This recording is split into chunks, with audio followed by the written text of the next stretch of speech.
विद्यार्थ्यांच्या शिकण्याच्या क्षमता वेगळ्या-वेगळ्या कशा असतात आणि शिक्षकांनी स्वतःकडे बघून, रिफ्लेक्ट करून आपलं काम अधिक इफेक्टिव्हली कसं करता येईल, याबद्दल आज आपण चॉक अँड टॉकवर गप्पा मारणार आहोत.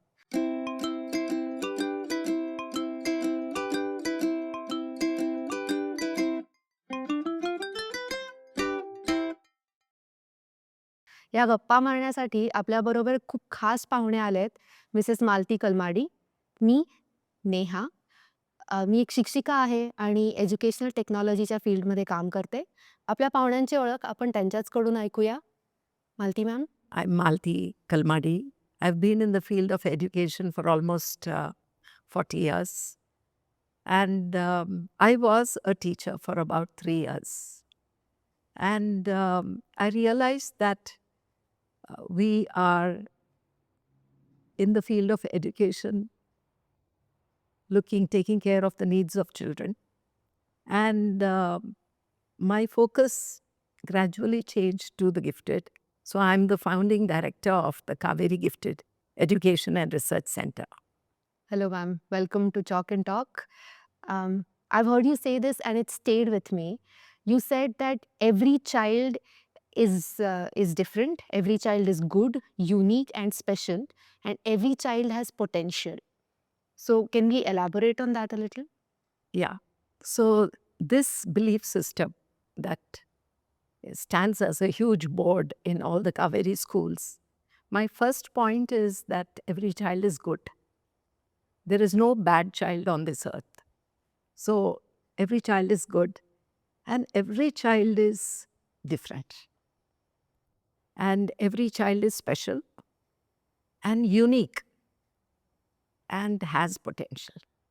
So when we put up this board, I realized that many a times in the school system, teachers and students and parents, these are the The three main people, we call them stakeholders stakeholders. of a school community. All three of them have to be reminded about these concepts. Because many a times we forget that every child is different and every child has potential. So how we interact with these children is different again. Right. I think theoretically we all know that, but in practice, Correct. We forget. Because we forget, this is like a reminder. I don't know how many people see it, but it's definitely a reminder because this is an idea that has to keep on, we have to communicate this idea to all the people involved in raising children. it is at the heart of learning also, I think. It is the heart because every child needs to be treated differently. But in India, because of our large classrooms, we are unable to do it. So hopefully such boards across the schools will remind teachers that we need to take care of every child. And the need of every child is different. Right. Exactly. That was going to be my next question, that in a classroom, so I've been a teacher and I know that in my classroom there were students with different learning paces, different learning styles. Each of them had a different ability to understand the same concept differently. They would answer also in different ways. So as a teacher, it was my responsibility to do justice to every child's learning needs, which is very difficult for me to do. So how does one go about it? That's a good question which you just now shared. And since you're a teacher yourself, you know exactly with your experience. What at this moment, before we started the gifted program in our schools, since I have the experience of being a teacher, I realized that in a school system, what comes out as very, very important is children who lag behind. And lag behind basically in studies. Correct. So when a child is not doing well, a teacher takes all efforts in helping that child. Hmm. Because what happens is, if she does not help that child, it shows about her ability as a teacher. Correct. The child will fail in this. Yes. So that teacher progress, her performance, when we take a performance review of that teacher, suppose there is a class of 40, and in X teacher's class, there are 5 children who are not scoring. And there is same, say 5 is standard B. There is another class, 40, but there are only 2 children who are not performing. Right. So we would say that in 5th B, There the will be a teacher's comparison. You think that that teacher who is teaching in class B is better than class A. Here we are forgetting that all children are different. So our empathy and sympathy is with the children who are not performing, because that is obvious. Now, in the same class, there could be a certain group of children who are doing extremely well, who pick up very fast. What are we doing for them? True. But they are already picking up really fast. So they don't need, right? We think they are doing very well. So a teacher, when a teacher comes to school, when she comes to class, she comes prepared for children with less ability, with learning difficulties, but she never comes prepared with children with high ability. So this gap is what I realized, that we need to bridge this gap. Hmm. Because if we don't bridge this gap, then India as a nation is going to suffer. True. Because we are not helping the children reach their potential. Every child has to reach their potential, whether you have learning difficulties or whether you are ahead of your class. Yeah. True. So that is why we normally, we call, today we are using the word differentiated learning. And luckily, NEP 2020 मध्ये पण differentiated learningचं आलेलं आहे. So it becomes easy for teachers to understand that, okay, how do you prepare as a teacher, काय तयारी करायचं आहे? We are able to prepare a differentiated learning program. सो म्हणजे आता शिक्षकांनी वर्गात जाताना प्रत्येक मुलासाठी वेगळा लेसन प्लॅन बनवणं गरजेचं आहे. एज्युकेशनल प्लॅन बनवणं गरजेचं आहे. Actually, not exactly educational plan. It is more of what are the questions, what are the activities that you can prepare for helping the children with different abilities in a classroom.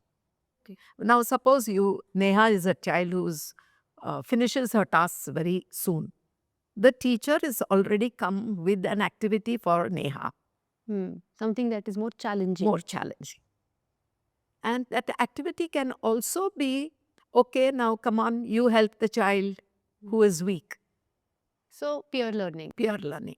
So there could be that activity, but that activity is it is not taking the child one level higher. Maybe in a socio-emotional aspect. Correct. It म्हणजे helps. हां, म्हणजे if मी खूप fast एखादं गणिताच्या तासाला मी खूप fast सोडवते. पण मी impatient पण आहे. हां. की सगळे का नाही माझ्या एवढं फास्ट सोडवत आहेत. तर helping my friend will probably teach me to be more patient. Yeah. Not only patient, how you need to be empathetic, compassion.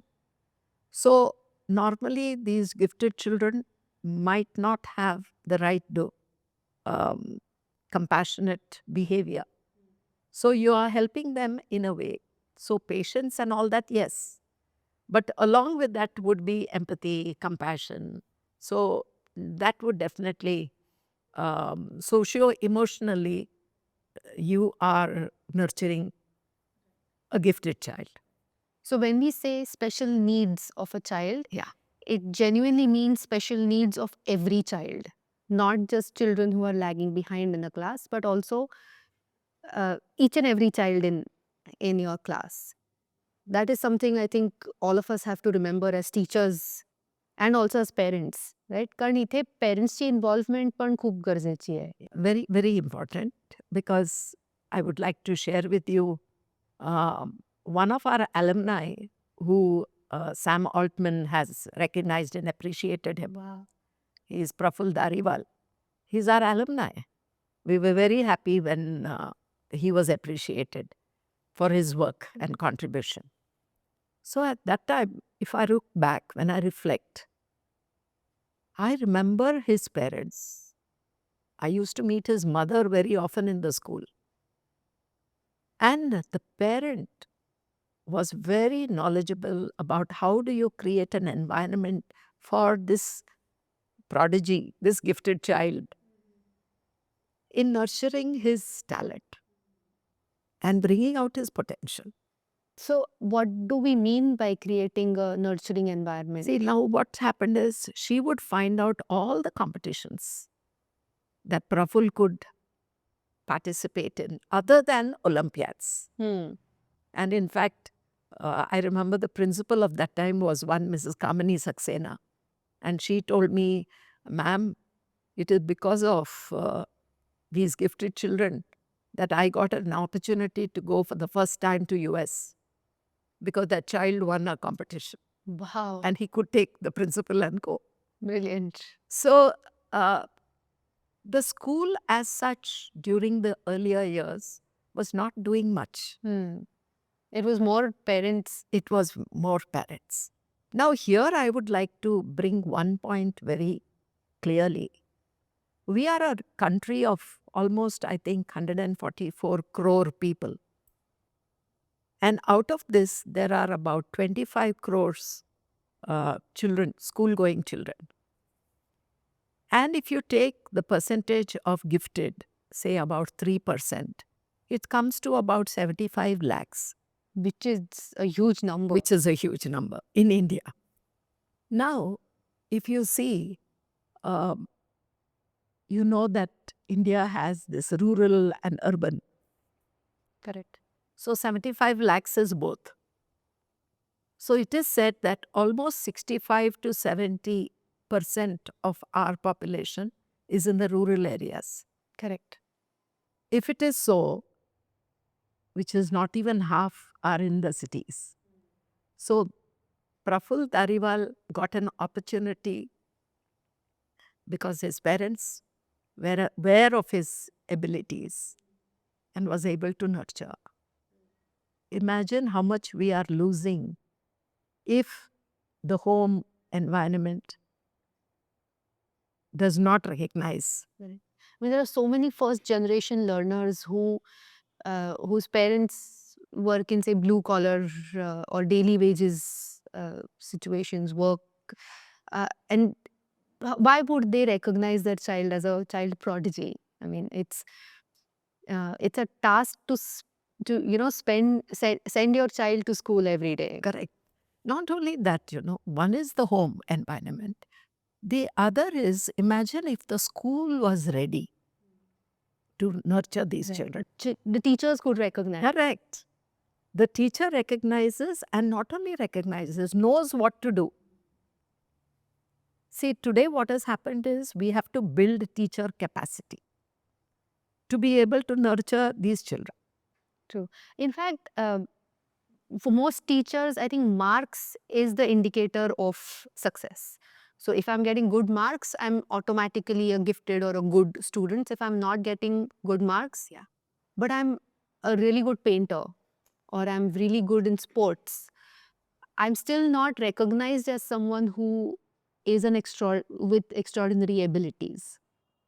So in India, because we give a lot of importance to marks and academics, many a time the art form, whether it's visual arts, whether it's performing arts, or whether it is sports, is sidelined. Many a time they say the one who's very good in sports may not be good in academics. Correct. True. In fact, a lot of times for 10th and 12th, this happened with me also. So 10th ki exam hai, 12th ki exam hai, why don't you stop your extracurricular activities so that you can focus more on studies? It was treated as extracurricular activities. It was never treated as an activity where I have a lot of passion and ability. So, but now, luckily, what has happened, especially in the area of sports, Right. there is a mind shift. Because there are scholarships, right? Scholarships, and country is participating in national and international sports. Right. So the country is participating in national, the children are participating in national and international sports. So now the opportunities are so wide, it's so vast. Even parents know, and even the school knows. Right. So everybody, like, when you realize that, okay, your school is getting this medal and that medal, who does not want to nurture talent? True. However, India educational system, that is all the boards, whether it is SSC board or ICSE or CBSE board, has still not changed the structure and curriculum and certain rules. So now suppose Neha wants to go for uh, uh, dance competition to Delhi, and there is examination, first unit exam. Then I will give unit exam. The exam will be conducted and Neha will score an absent. At the most, the school will say, okay, I'll give you, um, mm, allow you to go to Delhi, but they will mark you absent. Correct. So these changes have to happen in the policy level also. That when there is talent, how do you nurture talent? How do you support that talent? So there is parents who are involved in talent development. There is school which is involved, and there is government also. I think slowly these changes will happen, because very recently we were part of the Prime Minister Innovation Learning Program, and they are doing a lot of work in trying to create a structure to nurture children with high ability. Yeah. So that is so, ma'am. What would you say is a teacher's action item here? So, as a teacher in a classroom, when we say that we are doing capacity building for teachers, or training teachers to recognize and foster Yeah. the needs of different abilities of children, what does that really mean? See, that means actually it is training teachers to identify these children in the classroom. That is very important, because when I identify, say, that Neha is a gifted child right from kindergarten, because these children have certain characteristics. Right. Like they might be good in language. The rest of the class is still learning 2-letter word, 3-letter words. This child is able to read one whole sentence, speak one whole sentence, or is able to even, that is, memory could be good. They could be very creative. They could be very strong, their balance and all that. So it is as early as that you can identify the children. Like you give a problem, you give a puzzle, within minutes the child will finish. And then how does a teacher foster it? How does a teacher take it forward? So that training has to happen. Like, you identify the child, and then how do you slowly take those small steps into nurturing the child with a certain ability. Because there are many characteristics of a gifted child. It is not necessary that all these characteristics are in one child. Like there might be a child who's only interested in mathematics. You give any problem in maths, that child will be able to. Or there might be a child who's very good in movements. And you play the record, start the music, and you see this child is able to dance with such rhythm without even teaching. True. Right. So these observations are very important for a school system, for the teachers. And the teachers are able to do it. And then the teacher can speak to the parent. And together, they, if they, I always say that there should be a good partnering program between the home and the school. Correct. The parents and teachers have to be on the same page for the child to grow. So I always ask our parents, what is that one thing common between a parent and a teacher about this child? Right. What do you agree on? What is that one thing? Now I want to ask you a question. What is that one thing since you were a teacher? I would think that it is, the outcome, what we want the child to get out of what we are, the environment that we're creating for the child. Both of us have to agree on what the child should get out of it, and what do we want that child to become as a person when they grow up, and what are the outcomes, the abilities that should be fostered. So why are we thinking we want this thing happening to the child? What is that one common attitude that we have or essence that we have? You as a teacher and I as a parent. What is it? Joy, I think, happiness for the child. Joy, happiness. I feel love. Love. Because you ask any teacher who is really bonded with her child, she will have 40 children in the class whom she loves. True. And a parent, that definitely, they have one or two kids. They will love them. Correct. But this love will make a strong partnership between the school and the home. Definitely. And it will benefit the child, whether the child is weak or the child has high ability or the child is mediocre, average. We call them average. So parents obviously love their children. All parents love their children, and teachers also do love their students. Not all, they are. But my question is, suppose they do. There is love there. Yeah. But it's a different kind of love. Yes. For a parent, my child is the center of my universe. So that child deserves all the attention, all the care in the world. Whereas a teacher has 40 students, 40 children that she loves. And each of them deserves the care and attention that they deserve. So there could be a conflict there, right? I remember my mother belonged to a family of, say, 10 siblings. All 10, my grandparents looked after them very well.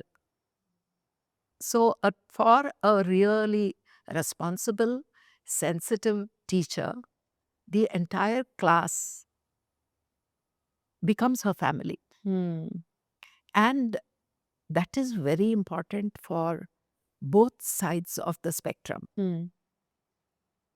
For a child with less ability also, if you ask, how is it you were able to overcome your disability, they will remind you of that one teacher. Correct. And even the children with high ability, if you ask them, they will tell you, that teacher was fantastic. Correct. So, in fact, all of us who didn't fall into any of the, I was a fairly average student, and I still can name that one teacher, or at least two teachers who I know have made a difference. yes. And I'm who I am because of them. And that becomes part of your personality, because then they become your role models. And then, your story begins. So this is very important. Correct. Very true. Ma'am, we've been talking about the holistic development of a child. We have to make sure that every child is done justice to. पण आपण जेव्हा आत्ताच्या सिस्टीमकडे बघतो तेव्हा लक्ष खूप मुलाच्या holistic डेव्हलपमेंटकडे आहे असं वाटत नाही. असं वाटतं की the system should not fail. म्हणजे एकही मूल माझ्या वर्गातलं फेल होत नाहीये ना, ह्याच्याकडे माझं जास्त लक्ष आहे, rather than helping each child reach their potential. म्हणजे एखादं मूल मार्क कमी मिळवतंय तरी पण चालेल, त्याला चित्र काढण्यामध्ये इंटरेस्ट आहे, तर ती कला त्याला डेव्हलप करू दे. असं एक holistic development of a child is not at the heart, at the center of what we are trying to do. So, is this true? And what can we do to counter that? This is a very good question, Neha, because what has happened is traditional, if you see our school system, traditionally we have focused on marks. So you have all your coaching classes, which helps you children clear exams. And this was not so in the earlier days. If a child went for tuition classes, it was treated not with dignity. It was looked down upon. Today, the costlier the coaching class, The better. the better it is. So the entire focus is on passing the 10th standard with high marks and passing the 12th standard with high marks. So I don't blame the school system. So that has percolated into the school system. So even in schools, every school, whether the leader of the school, the principal, will concentrate on seeing that academics is given importance and everything else is treated as secondary. But I'm very happy that now with the NEP 2020 having come into, at least on paper, although it is not yet implemented um, completely, there are words like integration, interdisciplinary, then high ability. And there is today in CBSE schools, we have something called wellness manager. So these terms have started coming into the traditional school system. So there are small changes which are happening because we are such a large country for actually changing the mindset of all the teachers in our Indian school system is a huge task. Correct. So it will happen, but it will happen slowly. But along with, we normally what happens, you have brochures during admission. So every school will say, my school is having 100%. holistic. Okay. But if you actually go inside the system and you see, it is not holistic. Correct. Because the focus of the system itself is not on the holistic learning. It's on Because- academics. Because we don't know. We don't know because what has happened is we have a fixed curriculum and the fixed curriculum has to finish. And when you try to finish, because what happens when you say you're holistic, now suppose X child had a problem or there was bullying in the class. The teacher has to spend so much time with the class reflecting on an action. That doesn't happen. So it is, I don't blame the system, but I would like to acknowledge that there is a lot of work that needs to go into the school system for every teacher to understand what is the meaning of holistic. For instance, in Kaveri itself, we had a shared vision. Earlier, the vision was excellence in education. I said, that's not enough for me. I want every teacher to understand what is the meaning of excellence in education. So we broke down, we sat together, we created a shared vision. Today, the vision is to be a joyful learning community, nurturing creativity for a sustainable future. Beautiful. So when I say joyful learning community, what is it? It's fear-free. Yes, joy. When will you experience joy in a classroom? When you enjoy what you're doing, when I'm not scared of my teacher. Yeah, the teacher also has to feel the joy. Correct. Only then they will be able to, only then the children will be able to experience. So the entire environment you are creating in the school system has to be really joyful, wherein the child does not fear. But I don't say If the child does not fear, then the discipline will be terrible. Right. Because I was going to ask next that how do we then define discipline and how do we ensure that certain disciplinary habits are inculcated? So this, when you're saying discipline, I remember this is many years back, almost I think in the 80s. We had one teacher who would pinch the children like this. She was a Hindi teacher. She's no more now. She would pinch the children. But the children loved it. If they didn't do homework, she would pinch them. Do you think something like that we can do today?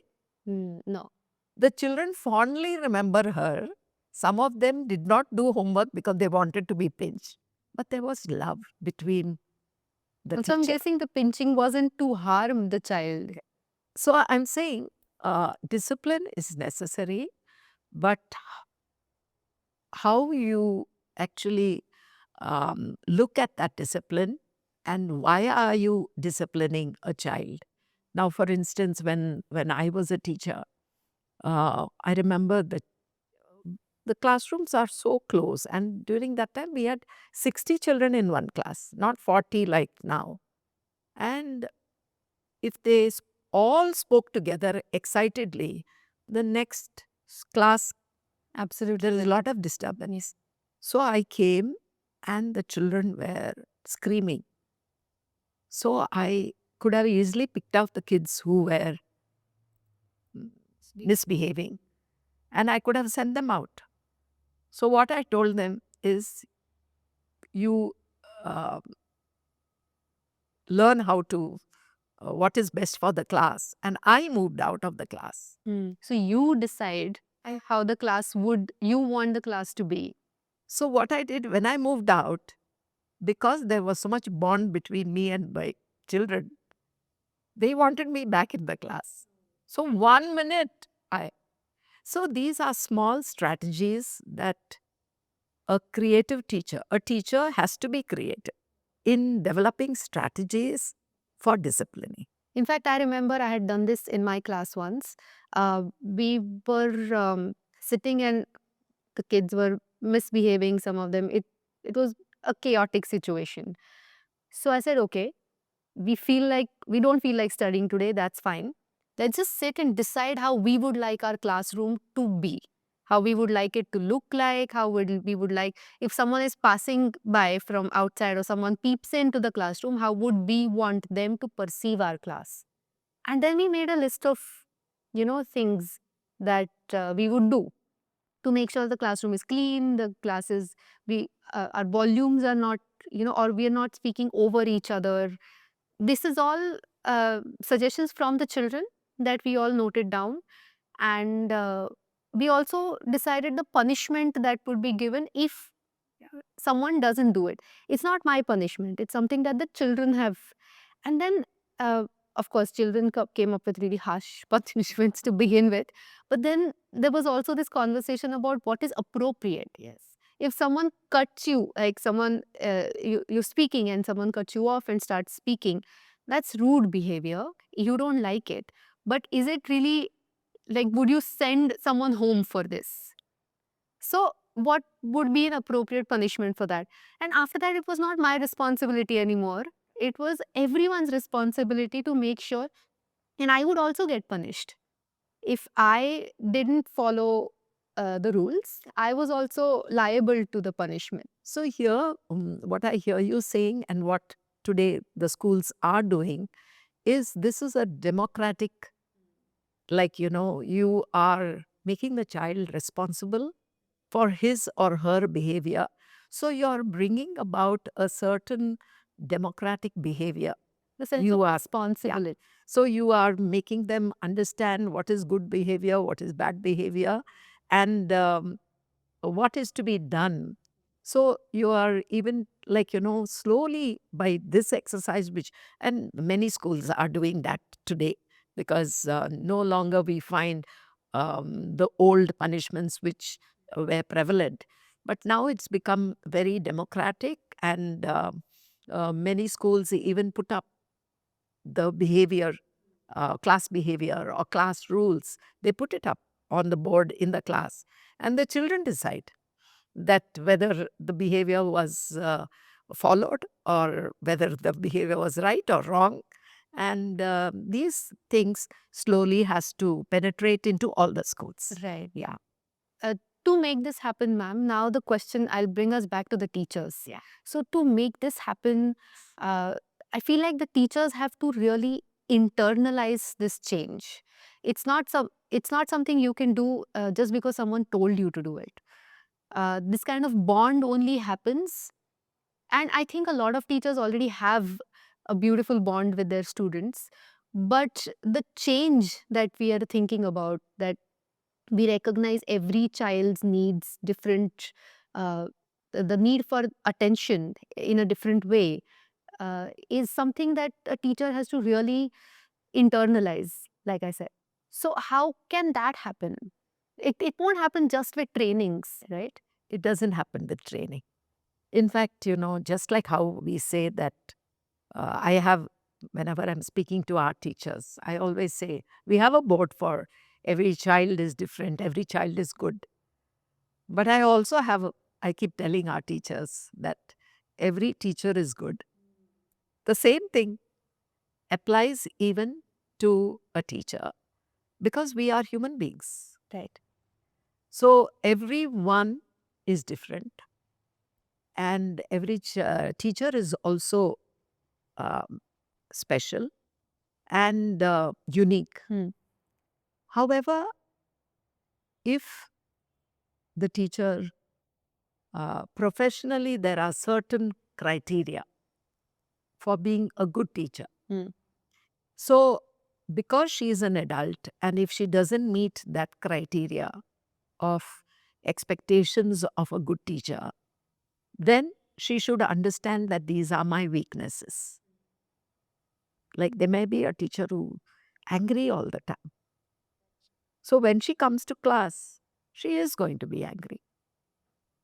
And the children know her as an angry teacher.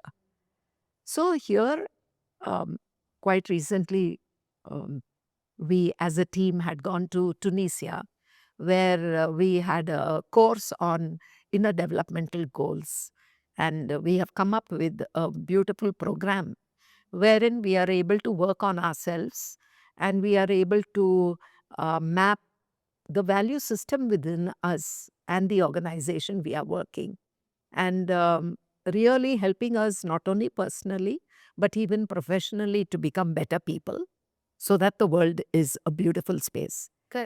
In fact, for teachers, I think it's most important, because in any other profession, I could have a bad day at home and I could be a little grumpy, a little sad all day, and it's fine as long as I'm doing my work. It doesn't affect the ethos of the. But as a teacher, I'm interacting with so many. I'm making a difference in my children's lives. If I am not in a good mood, or if I've not had a good day and I don't know how to process it, it's going to affect my student. Definitely, in a school system, working on self is very important. But I would say professionally in any system, any service oriented system. Suppose you're working in a corporate, and if you are coming with not working on yourself, the whole team is going to suffer.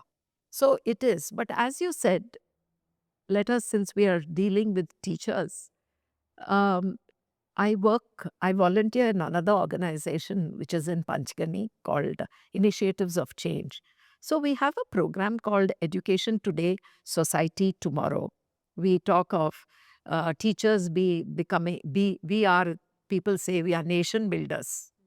So when we are nation builders, every brick has to be perfect. Otherwise, how do you? And we are part of that brick, and in fact, we are the ones who are laying that brick along with the parents. Correct. And if we are not working on ourselves, then uh, there can be trouble. So we see to it. In fact, I think in November they're having a retreat of 5 days. So there are educators from across India who come, and Pallavi Naik is one of the course directors this time. And she's using her knowledge of the inner developmental goals in this program so that we are able to really take time off to reflect. Who am I? What is my purpose? When I call myself, I'm in the profession of teaching profession. Why did I choose this profession? Right. What is my large purpose? So that purpose, establishing that purpose is very important. And in fact, it's important for every profession, but more so for a teacher because she's building lives. True. She's building lives. And when you're building lives, you're building a nation. So I think working on self is very important. And this working on self is always work in progress. Always. It will never end. Of course. So- It's a continuous process. It's a continuous. But I love because I'm an Indian. And in our philosophy, in our culture, we have a lot of small things which we have been doing in our homes, which actually helps us to reflect. Today, we are not looking at it that way early, but we have something in our gifted program, we have something called Panchakosha model. And in that Panchakosha model, we do just that. We have created spaces for children to be reflecting. Hmm. And then understanding, now suppose I'm a child with high ability.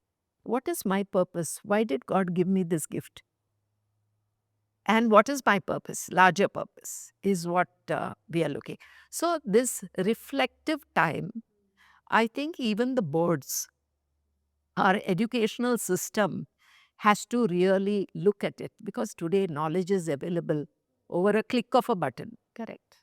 So how do you change the system of teaching so that you are able to create models, reflective models in your classrooms which take more time? Hmm. But then when you're doing this, you are developing thinkers, you are developing really very deep individuals. Right. Very Yes. self-aware people. Self-aware. You're emphasizing on self. Today, our education system is not Designed to do that. designed to focus on self-awareness. Those people whose homes are in tune with practices of self-awareness Right. Of course. benefit, but majority don't benefit. So I think this module of self-awareness has to come within the school system if you want holistic and Correct. Completely agree, ma'am. It was so good talking to you. I learned so much in this 1 hour of discussion. Thank you so much for coming and talking to us today. yeah. And as a closing remark, what I would like to say is how I wish that we will have well-planned parenting programs, because parenting programs are not initiated with the thought of how do I support, how do I partner with the school for the welfare of our children. So once we are able to create beautiful parenting programs, in Kaveri we are trying that, and we have initiated that program quite recently, and we are seeing the benefits because there is a lot of support groups. Because today what has happened is, earlier days it was joint family system. Today we have nuclear families, we have single families. So unless we create a planned parenting program within our Indian communities, the children will, have different problems. So it is very productive and beneficial if you have a planned parenting program that will benefit the entire system. True. Thank you so much. Thank you so much for coming here today, ma'am. So it was lovely talking to all of you. तुम्हाला हा video आवडला असेल तर जरूर like करा, चॅनलला subscribe करा आणि तुम्ही शिक्षक म्हणून बघताय, पालक म्हणून बघताय, का मुलं म्हणून बघताय, आम्हाला कॉमेंट सेक्शनमध्ये तुमची मतं जरूर कळवा. We look forward to talking to you. Thank you.